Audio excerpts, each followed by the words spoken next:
দোকানের মতো baby sweet মিষ্টির রেসিপি শেয়ার করব, তাও আবার গুঁড়া দুধ দিয়ে। সঙ্গে থাকছে 3 রকম কালার করার সহজ কিছু টিপস, যেগুলো ফলো করে কোনো রকম রং ছাড়াই এরকম রং বেরঙের সুন্দর বেবি সুইট মিষ্টি ঘরেই বানিয়ে নিতে পারবেন। যেহেতু আমি গুঁড়া দুধ দিয়ে বানাবো, তাই প্রথমেই লাগছে গুঁড়া দুধ। আমি এখানে 50 গ্রাম পরিমাণে গুঁড়া দুধ নিয়ে নিয়েছি। এখন দিয়ে দিচ্ছি 2 চা চামচ পরিমাণে সুজি। এরপর ব্যবহার করব বেকিং পাউডার। বেকিং সোডা ব্যবহার করতে যাবেন না, বেকিং পাউডারটা ব্যবহার করতে হবে এরকম 1 চিমটি পরিমাণে। সাথে 1 চিমটি পরিমাণে লবণ, যাতে মিষ্টির ব্যালেন্সটা ঠিক থাকে। প্রথমেই শুকনো উপকরণগুলোকে খুব ভালো মতো একবার মিশিয়ে নিতে হবে। আর তারপর এখানে ব্যবহার করব ঘি। 50 গ্রাম গুঁড়া দুধের জন্য 1 টেবিল স্পুন ঘি ব্যবহার করলেই যথেষ্ট। ঘিটাকে আমি আগে থেকে একটু গলিয়ে নিয়েছিলাম, যাতে দুধের সঙ্গে মেশালে খুব তাড়াতাড়ি মিশে যেতে পারে। এখন এই ঘিটাকেও এই গুঁড়া দুধের মধ্যে খুব ভালো মতো মাখিয়ে নিতে হবে। খুব ভালো মতো সবকিছু মাখানো হয়ে গেলে এখানে একটা ডিম দিয়ে দিব।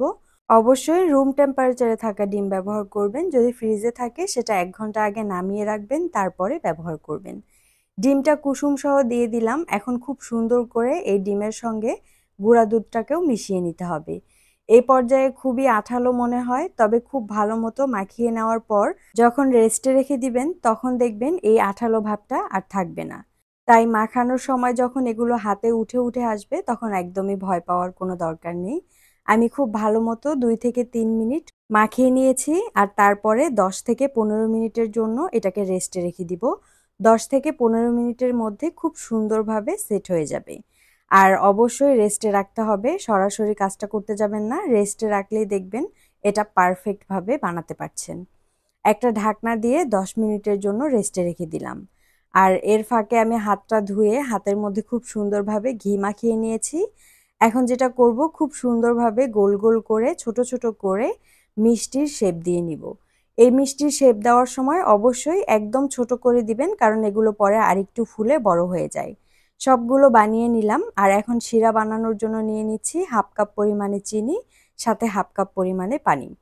1/2 কাপ চিনি আর পানি একখানে করে খুব ভালো মতো মিশিয়ে নিতে হবে। তারপর চুলার জালটাকে ধরিয়ে দিলাম। যখন বলক চলে আসবে, তখন দিয়ে দিচ্ছি 1 চা চামচ পরিমাণে ঘি। ঘিটা অবশ্যই ব্যবহার করবেন, এতে করে মিষ্টিতে খুব সুন্দর একটা ফ্লেভার আসবে। আর এখন বলক আসার অপেক্ষা করব। বলক চলে আসলে 2 মিনিটের মতো আমি জাল দিয়ে নিব। তারপরে দিয়ে দিচ্ছি 1 চা চামচ পরিমাণে লেবুর রস। লেবুর রস ব্যবহার করার ফলে পরবর্তীতে আর এই শিরাটা জমাট বেঁধে যাবে না। তবে এখানে চাইলে আপনারা ভিনেগারও ব্যবহার করতে পারবেন, কোনো সমস্যা নেই। শিরাটা রেডি হয়ে গেছে, আমি একটা সাইডে রেখে দিচ্ছি। আর এখন একটা কড়াইয়ে তেল বসিয়ে দিলাম। তেলের মধ্যে হাত দিয়ে দেখবেন, যখন আপনি ধরতে পারবেন হালকা কুসুম গরম হবে তেলটা, ঠিক তখনই দিয়ে দিতে হবে মিষ্টিগুলোকে। এর থেকে বেশি তেল গরম করা যাবে না, তাহলে কিন্তু মিষ্টিগুলো খুব তাড়াতাড়ি ফুলে উঠবে আর ফেটেও যাবে। চুলার আঁচটাকে মিডিয়াম টু লোয়ে রাখতে হবে, আর আস্তে আস্তে এই মিষ্টিগুলো ভেজে নিতে হবে।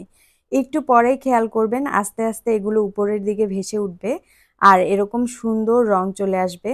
এ পর্যায়ে আপনি চাইলে আপনার মনের মতো যে কোনো রঙের ভেজে নিয়ে তারপর উঠিয়ে নিতে পারবেন। আমি প্রথমে মিষ্টিগুলো একটু সাদা সাদা রাখবো, তাই এ পর্যায়ে উঠিয়ে নিচ্ছি। আর মিষ্টি গরম থাকতে থাকতেই শিরাতে দিয়ে দিতে হবে। শিরাও যাতে হালকা কুসুম গরম থাকে আর মিষ্টিও যাতে পুরোপুরি গরম থাকে, সেদিকে খেয়াল রাখবেন। তাহলে খুব তাড়াতাড়ি শিরাটা মিষ্টির ভিতরে ঢুকে যায়। আবারও আমি একই তেলের মধ্যে কতগুলো মিষ্টি দিয়ে দিলাম। আর এবারে এই মিষ্টিগুলোকে একটু লালচে করে ভেজে নিব। এই উপায়ে কোনো রকম ফুড কালার ছাড়াই আমি মিষ্টিগুলোকে কয়েকটা কালারে ভেজে নিতে পারবো। আর এটা দেখতেও অনেক বেশি সুন্দর হয়, শরীরের জন্যও অনেক বেশি হেলদি হয়। এখন যেটা করব, এই মিষ্টিগুলোকেও উঠিয়ে সরাসরি আমি শিরার মধ্যে দিয়ে দিচ্ছি। আর এরপরে আমি কিছু কালো মিষ্টি ভেজে নিব, একদম কালো জামের মতো করে, একটু কড়া করে ভাজলেই ওইরকম হয়ে যাবে। আর আমি সব শেষে আপনাদেরকে বোঝানোর জন্য একটু রেড ফুড কালার দিয়ে কয়েকটা মিষ্টি বানিয়ে দেখাবো। ওই মিষ্টিগুলো কিন্তু এতটা বেশি সুন্দর হয় না, যতটা বেশি সুন্দর এই মিষ্টিগুলো দেখতে হয়। আপনারা যাতে বুঝতে পারেন, এই জন্য আমি কয়েকটা মিষ্টি রেড ফুড কালার দিয়ে ভেজে দেখাচ্ছি। এই মিষ্টিগুলো ভাজার পরে অনেকটাই রং হালকা হয়ে যায়। আর এভাবে ফুড কালার দিয়ে মিষ্টি বানাতে আমার নিজের কাছেও ভালো লাগে না। তবে যদি কেউ চান, তাহলে এরকম ফুড কালার ব্যবহার করে নানা রকম রঙের মিষ্টি বানিয়ে নিতে পারবেন। এই মিষ্টিটাকেও একই রকমভাবে শিরার মধ্যে দিয়ে দিলাম। এখন চুলার জালটাকে অন করে দিব। আর 2 মিনিটের মতো মিষ্টিগুলোকে খুব ভালো মতো শিরাতে জাল করে নিব। এতে করে মিষ্টির ভিতরে শিরাটা খুব সুন্দরভাবে ঢুকে যাবে। আর তারপরে ২ থেকে ৩ ঘন্টার জন্য আমি ঢাকনা দিয়ে ঢেকে রেখে দিলেই এই মিষ্টিটা খাওয়ার জন্য একদম রেডি হয়ে যাবে।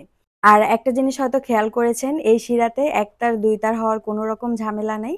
আমি যেরকম মাপ দেখিয়ে দিয়েছি সেটা বুঝে মেপে যদি আপনি শিরাটা বানান তাহলে ২ মিনিটের মতো জাল দিলেই হয়ে যাবে। এ পর্যায়ে মিষ্টিগুলো একদম হয়ে গেছে। আমি চুলার জালটাকেও অফ করে দিব আর একটা ঢাকনা দিয়ে ঢেকে রেখে দিব এগুলো ঠান্ডা হওয়ার জন্য। ঠান্ডা হওয়ার পরে আপনাদের সঙ্গে একটু শেয়ার করি মিষ্টিটা কত বেশি সফট হয়েছে। এটা মুখে দেওয়ার সঙ্গে সঙ্গে গলে যাবে, এতটাই সফট আর দেখতেও অনেক বেশি সুন্দর ছিল। আশা করব আজকের রেসিপি আপনাদের সবার কাছে ভালো লাগবে। এই সবগুলো মিষ্টি ছিল রসে টইটুম্বুর।